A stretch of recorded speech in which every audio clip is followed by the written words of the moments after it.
म्हणजे पहिल्या दिवसांपासून मी म्हणतोय, महाराष्ट्र म्हणतोय की दादांचं जाणं हे अपघात नाही तर हा घातपात आहे आणि घातपाताचा संशय आम्हाला आहे.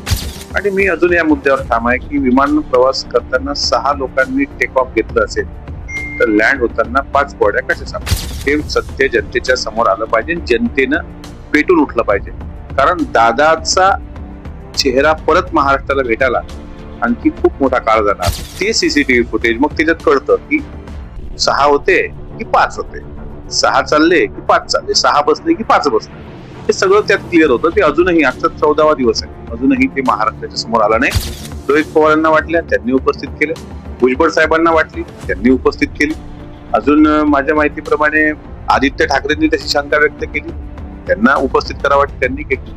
आता इतरांनी का केली नाही हा त्यांचा प्रश्न. आपला प्रयत्न आहे की पुढं इतिहास लिहिताना अजितदादांच्या घातपातानंतर आमचा बाप मुख गिळून बसला होता असं शंडपणाचं अक्षर आमच्या नावापुढे येऊ नये, एवढीच आमची अपेक्षा.